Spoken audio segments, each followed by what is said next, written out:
नमस्कार दोस्तों, मैं अंकुर उपाध्याय स्वागत करता हूं आप सभी का एक बार फिर से अपनी नई वीडियो में।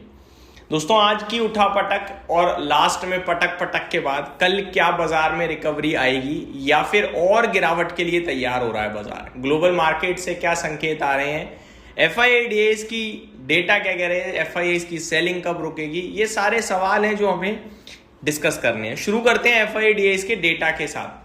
एक बार फिर एफआईआईस ने बिकवाली करी है दोस्तों, और ये नहीं रुक रहे हैं, किसी कीमत पे नहीं रुक रहे हैं।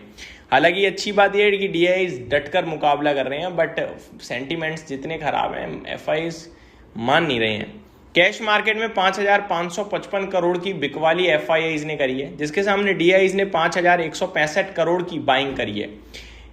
फ्यूचर इंडेक्स में एफआईआईस ने 1,515 करोड़ की सेलिंग करी है, जिसमें मेजरली निफ्टी बेचा है 1,296 करोड़ का, यानी ऑलमोस्ट 1,300 करोड़ आप कह सकते हो। फ्यूचर स्टॉक्स की बात करी जाए तो 20 करोड़ का पॉजिटिव फिगर है, नेग्लिजिबल है, अवॉइड करते हैं। ओवरऑल डेटा देखें तो नेगेटिव साइड पे ही बन रहा है। निफ्टी की बात करते हैं, 23,123 पे हम बंद हुए हैं और गिफ्ट निफ्टी 50 पॉइंट नीचे ही दिख रहा है, तो 23,100 23,080 के समथिंग का लेवल आप देख पा रहे हैं। यहां से ऊपर या नीचे को लेकर मैं डिस्कस करूंगा, लेकिन उससे पहले एक बार अमेरिका का बाजार और करंट सिचुएशन डिस्कस करना चाहूंगा। अमेरिका के बाजार की तरफ चलें तो अमेरिका में आपको फ्राइडे जितनी बड़ी गिरावट दिखी थी उसका 40% रिकवर हुआ आज के सेशन में, लेकिन स्टार्टिंग आवर्स में अभी करंट सिचुएशन ऐसी है कि अमेरिका ऊपर से नीचे आ रहा है और डाउ लाल निशान में फिसल चुका है। डाउ में फ्लैट टू नेगेटिविटी आ चुकी है और नेस्डेक इंडेक्स जो थोड़ी देर पहले 500 पॉइंट ऊपर था अब वो 280 पॉइंट ऊपर रह गया है। जो करीब 2% ऊपर था वो 1% ऊपर है, शॉर्ट सिंपल भाषा में। तो एक तो ये बड़ी बात हो गई कि नेस्डेक में तेजी ऊपर से कम हुई है।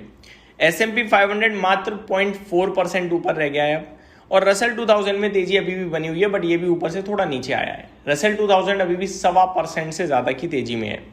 तो कहने वाली बात यह है कि क्या ये तेजी टिकेगी अमेरिका में, ये सवाल है इंपॉर्टेंट अपने भारत के बाजार को डिस्कस करने से पहले। अगर अमेरिका में वापस डेज हाई के पास की क्लोजिंग आई तो कल हमारे बाजार में तेजी है। अगर अमेरिका का बाजार यहीं बंद हो गया, जो लेवल अभी दिख रहे हैं, इतना ही फ्लैट टू नेगेटिव अमेरिका का डाउ और बाकी सारी चीजें पॉजिटिव साइड पे, तो भी मुझे लगता है हमारा बाजार कल 23,200 की तरफ जाना चाहिए। लेकिन अब ये पूरी तेजी गायब हो जाए और लाल निशान में चला जाए तो फिर तो डर है भाई, फिर तो परेशानी है। तो ये देखने वाली बात है।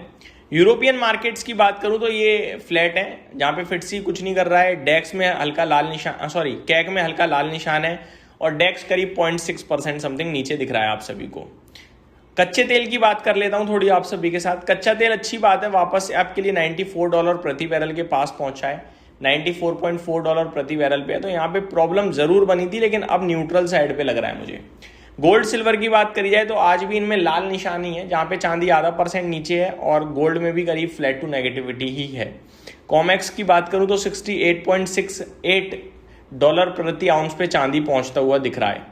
बात करें दोस्तों आप सभी के साथ क्रिप्टो मार्केट की, तो बिटकॉइन, एथेरियम, सोलाना चौतरफा रिकवरी है, बाउंस बैक है 3 से 5% के समथिंग का। तो ये हो गया आपके लिए ग्लोबल मार्केट्स की बात। अब वापस निफ्टी। ग्लोबल चीजों को देखते हुए मुझे लगता है कि इंपॉर्टेंट है क्लोजिंग अमेरिका की।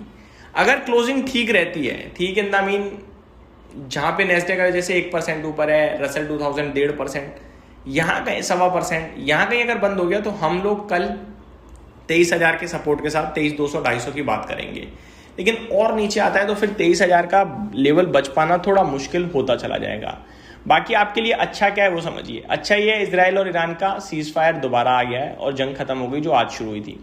अच्छा है आपका कच्चा तेल जो $98 प्रति बैरल चला गया था, वो अभी वापस $94.4 आ गया है। अच्छा है आपका अमेरिका का बाजार पॉजिटिव है फ्राइडे की बड़ी गिरावट के बाद, तो ये अच्छी बात है। डेटा की बात करें तो नेगेटिव और पॉजिटिव में मेरे को लगता है नेगेटिव जरूर है, बट ऐसा नहीं है कि भयंकर नेगेटिव है। ठीक है, जितना कैश मार्केट में एफआईआईज ने बेचा उतना डीआईज ने खरीद लिया। इंडेक्स फ्यूचर्स एफआईआईज ने ज्यादा बेचा है, वो किसी भी दिन पलट जाती है पोजीशन। और स्टॉक फ्यूचर्स में बात करी जाए तो फ्लैट टू पॉजिटिव ही है, नेगेटिव नहीं है डेटा। तो ये न्यूट्रल साइड पे हो गया मेरे लिए। स्टॉक स्पेसिफिक एक्शन भरपूर रहेगा, लेकिन खबरों की बात करी जाए तो खबर तो यहाँ पे कोई बड़े लेवल पे स्टॉक्स के लिए मुझे दिख नहीं रही है। जो मैं आपके साथ शेयर करूं। TCS की तरफ से अपडेट है कि company launches new business unit to assist firms in creating AI focused global capability centre, माफ कीजिएगा। आदित्य बिरला फैशन की तरफ से खबर है कि इन्होंने बेवकूफ़ को और एक्वायर कराया करीब 10%, जिसके बाद उनकी जो ओनरशिप है वो 99.03% हो गई, यानी ऑलमोस्ट इन्हीं का है बेवकूफ़ आदित्य बिरला फैशन का। लेमन ट्री होटल के लिए खबर है, science franchise deal for 88 room keys prima hotel in Jaipur. Jaipur में प्राइमा होटल के साथ एक इन्होंने करार कराए, जहाँ पे 88 कमरों की चाबी इन्हें मिली है, 88 कमरों का होटल इनके पास पहुंचा है। तो इस तरीके की छोटी मोटी खबरें काफ़ी सारी हैं। RVNL को 221 करोड़ का ऑर्डर मिलता हुआ दिख रहा है, ठीक है। तो ये स्टॉक्स हैं जो आपके लिए एक्शन में है। एक एवेंटल है, उसको भी लगभग 10 करोड़ का ऑर्डर मिला है, तो ये स्टॉक भी एक्शन में रह सकता है। बाकी आपके लिए बड़े लेवल पे मुझे लगता है कुछ है नहीं ऐसा जो मैं डिस्कस करूं। स्टॉक स्पेसिफिक एक्शन ज़्यादा नहीं होगा, लेकिन होगा। ग्लोबल मार्केट से ठीक ही लग रहे हैं मुझे संकेत। गिफ्ट निफ्टी नीचे दिख रहा है, लेकिन अगर यहीं बंद हुए तो रिकवरी के चांसेस हाई हैं।